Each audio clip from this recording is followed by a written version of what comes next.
All set. I'd like to thank you all for coming today. My name is Frank Luntz. I'm an adjunct assistant professor at the University of Pennsylvania. And today we're going to have a discussion about one of the most covered surveys that have been done so far this year, the Ivy League Student Survey. If a poll of 3,119 students is even remotely accurate, the most elite of elite American universities are turning out political illiterates at an alarming number. The survey, which U.S. News and World Report labeled the most comprehensive survey of its kind ever done, exposed a student population woefully uninformed about current events and critical experiences in their own history. If knowledge of the past, or for that matter, knowledge of the present, is important, then we have failed to educate. We have failed to provide that knowledge. We have failed to educate even the best and the brightest in this country. The president of Harvard recently boasted that where else in America can you get a hotel, a health club, career advice, and 1,800 courses? It is quite convenient and quite appropriate that he left out a quality education in that comment. The 1992 presidential campaign marked a new level in student participation across America. It is not surprising that many of the top student activists and personnel in Clinton's campaign, Bush's campaign, and Perot's campaign had Ivy League backgrounds. That they came from Harvard, Yale, Princeton, Penn, Columbia, Cornell, Brown, and Dartmouth. More past presidents, presidential candidates, senators, congressmen, ambassadors, CEOs, and other of the so-called elite have graduated from Ivy League institutions than from any other group of universities in America.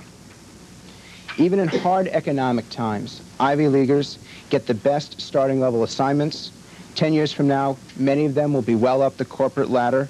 20 years from now, many will be reaching the top of their professions.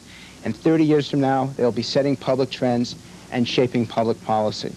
Their opinions about society, community, politics, the media, religion, sex, drugs, morality, today, those opinions today are the opinions on which tomorrow hinges.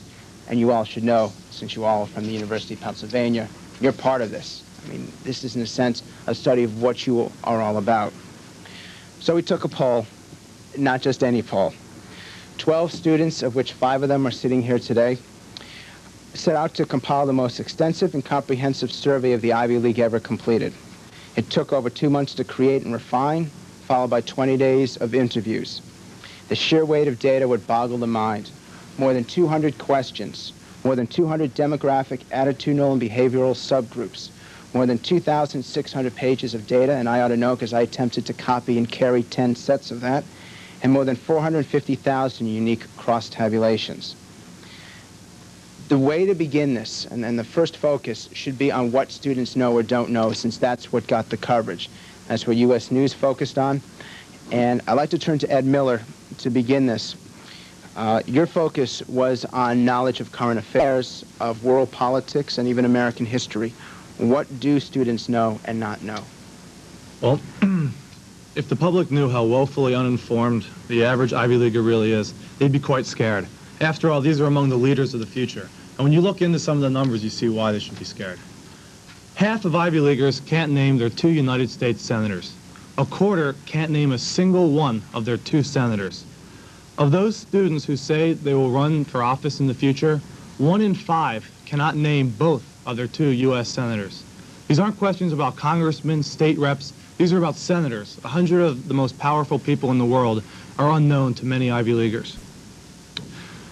20% of Ivy Leaguers don't know the name of a single Supreme Court justice.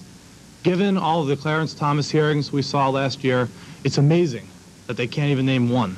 60% can't even name 4 Supreme Court justices. This shouldn't be surprising when you consider that a quarter of students don't even know how many justices sit on our nation's high court. These are some of the same students who will be out there protesting Supreme Court decisions, arguing over laws made by congressmen and senators, and yet they don't know who these people are.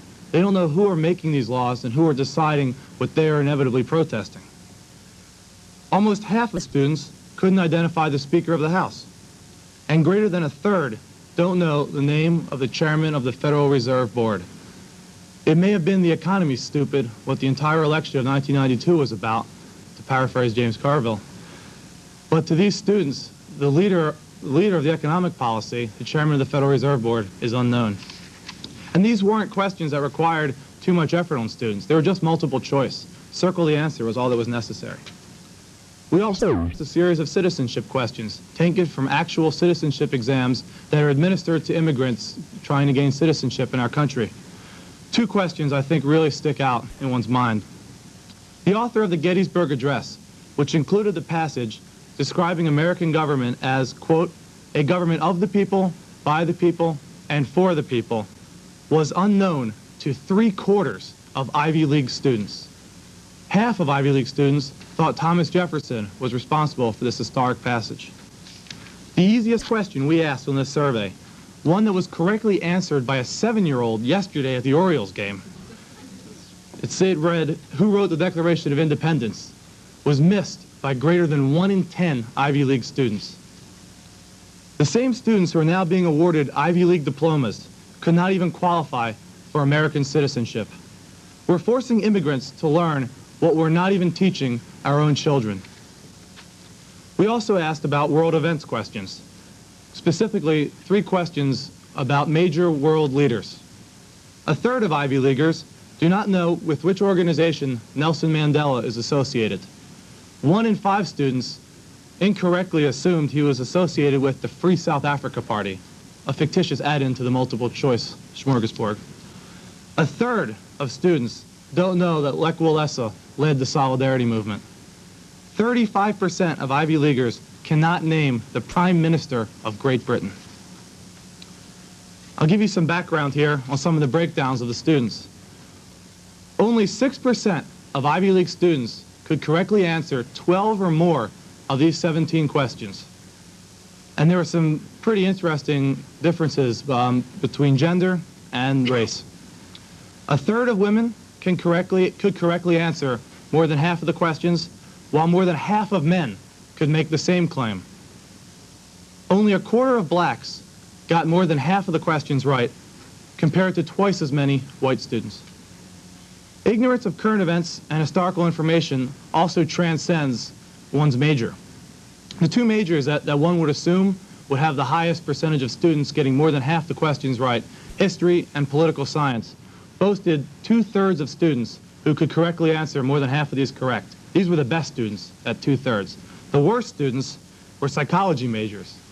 1/3 could get more than half right. Maybe it's time to end the experimentation and start the learning. I would open this up, though. I would open this up for anyone who has any questions, as Dr. Luntz said. Any questions about current affairs knowledge? Go ahead. Stand up and state your name also. Hi, I'm Eric Feldman. Can you talk a little bit about methodology, maybe in general, or was each section different? Done differently? No, I'm sorry. All the questions were put together in a survey. These questions were split up throughout the survey, so some would be in the middle, some would be in the end. There were, as Dr. Luntz said, about 200 questions asked. They were asked randomly to groups of students on the 8 Ivy League campuses. We got 3,119 students, so we aimed for about 400 per school. And our breakdowns in the end for the Ivy League were very close, if not exactly what all the schools reported overall. So we targeted all groups and we got them pretty good. That is, racially, we had the right balance. Private versus public school, we had the right balance. Student aid versus non-student aid, even gender. All those different ways, the balance turned out to be correct. So were all 200 students, were all 200 questions given to one student? Oh yeah, every student had a fully completed survey. Mm-hmm. And one more question for Ed, and then we'll move on. Hello, my name is Guy Ashley. I was wondering what you think the overall impact of the state is and what it all means. Well, I mean, I sort of think, and maybe this is taking it too far for some of you, but living in a participatory form of government, which our democracy is, a society's best interests will inherently go unfulfilled if the electorate is not informed about what is happening around them. If you don't know everything that's going on, if you don't know all the players involved in the game, how can you possibly expect the system to work to its fullest? Thank you, Ed. Benjamin Cooper Smith focused on the role of media and the knowledge of media. And what I mean